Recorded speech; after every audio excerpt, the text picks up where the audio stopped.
सदृशं चेष्टते स्वस्याः प्रकृतेर्ज्ञानवानापि प्रकृतिं यान्ति भूतानि निग्रह किम करिष्यति. Hello friends, this is the 33rd shlok of the third chapter of Bhagavad Gita, and today we will understand this shlok in detail. So let's first go over its meaning. So the shlok says, Sadrisham chestate swasyaha, which means in same way make efforts by themselves, Prakrtir Gyanvanapi, which means those who have knowledge of the nature, Prakritim Yanti Bhutani, which means all the living beings are part of the nature, Nigraha Kim Karishyati, which means repression provides nothing. So, in this shlok, Shri Krishna is clarifying an idea which has created a lot of confusion in the Indian society in itself. So, over here, what Shri Krishna is telling Arjun is that just like the common people, the wise people also struggle in life, and they also make hard efforts in their life, and that is because they are also a part of nature, and by being the part of nature, they are limited in how much they can achieve, and so they are also people who are struggling, and because of this they are also limited to their characteristics or their qualities. So the process of repressing one's qualities therefore does not really work. So this is a very important message. I think a lot of people get confused with regards to this, and so I request you to pay a lot of attention to what Sri Krishna is saying over here. So there is this tendency in common people that they think that a person who is following the path of truth or who is following the path of spirituality is the person who is always smiling and always happy. So I think this impression is coming into being into the mind of people because there are a lot of religious gurus you will see these days who will portray a sort of aura around them which is that of positivity, smiling, and all that thing. And this is because of the trend of the positive psychology and positive thing that is becoming quite popular. But the person who is really following the path of truth might not be like this.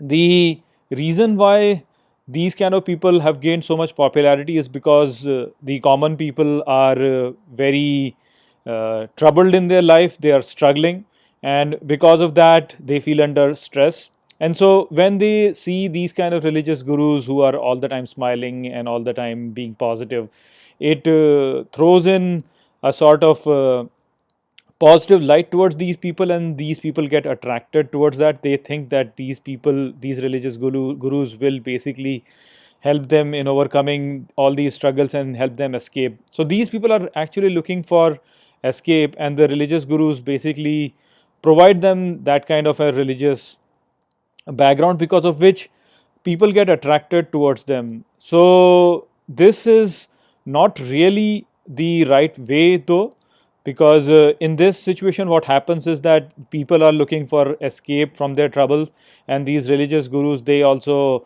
offer the same escape. And so what happens is that you get the formation of these sects where people say, oh, don't worry about the society, or don't worry about your thing, just enjoy life and things like that. And so what that does is it brings in this escapism wherein people are really avoiding their responsibilities, and they just go after these religious gurus, and in a group they are basically all dancing and doing things like that. So this sort of a portrayal is not really the right portrayal if we really want to build a good society. There are many people who even go to the extent of thinking that if they will start worshipping God, then that is gonna basically not bring in any troubles in their life. And so these kind of people, when they actually do face some troubles, then what happens is that their faith in God actually gets shaken, and they descend into despair. So you have to have the right attitude when you are really approaching life from the spiritual path. You have to understand that, in this nature, everybody is susceptible to uncertainties, and everybody struggles. The spiritual path is not a path which will take your problems away. Spiritual path is the path which makes you strong enough to really face the challenges of your life. So it does not remove your troubles, it makes you stronger to face those troubles. So this is what you have to understand. The wise people also struggle a lot, and wise people might not always be smiling or might always be happy. Wise people also face negative aspects of life. Wise people also experience negative emotions, and it's not that they really reject it or they suppress those negative emotions. They face it head on. They accept the challenges that are placed in their path, and they take them head on.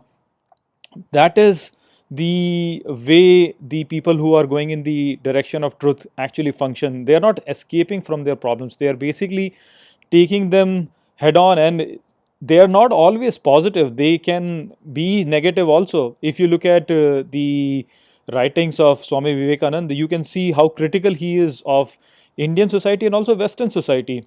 If you look at the works of Kabir, you can see how scathing his remarks are against the ills of the society. So these people are not really always being happy and always being jovial and always being positive.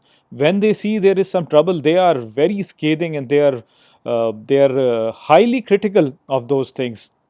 So this is what you have to understand, that the wise people are not ones who are always laughing or always happy or always smiling. Wise people are the ones who are comfortable with both positive and negative aspects of life. They are comfortable with pleasure and they are comfortable with pain both, and they can be bringing in positive energy also, but many a times they can also bring in negative energy to put the things in right order. It's not that they always want to be positive, they just work towards the betterment of humanity in itself. So they are also then limited by their qualities also. It's not that they are basically just lifeless. If they are part of the nature also, and so they have their own qualities, and so different wise people will have different qualities, and they do their actions according to their qualities. If there is a person who has more inclination towards intellectual pursuits, then they take up the path of teaching. If they have more martial aspects, then they take up the path of fighting. If they have more commercial aptitude, then they take up the path of earning money and running businesses. If they have the aptitude of taking care of others, then they take up the profession of being a doctor or being a hospitality guy. If they have the aptitude to be more creative, then they become artists. If they have more aptitude to be the ones who build things, then they become engineers. So they perform their action according to their aptitude, but the difference is that their actions are not motivated by their self gain. Their actions are motivated by the motivation to do good, and they also take all their actions in the name of God, and they dedicate all their actions in the name of God. But saying that they are always happy, they are always jovial, and they are only the people who are doing jagratas or all these religious rituals are the ones who are wise people, that is not really the case. Even common people can be very wise, and they can be acting in their own manner and doing the thing. So this is something that we have to understand, that just by following the spiritual path does not mean that your problems are taken away from you. They will still be there, and you have to face them head on. Also, that doesn't mean that when you're acting, you're acting like a robot. You're acting by your own nature, and you will struggle also. So all those things will be there. The only thing is that when you follow this path, it gives you the strength to face these challenges in the efficient manner, and the motivation for your actions also is towards the betterment of everyone, not really for your own self gain. So that is the message that has been presented in this shlok by Shri Krishna. I hope that I have explained this shlok well to you. With that, I will close this video. I will see you all in the next video. Take care.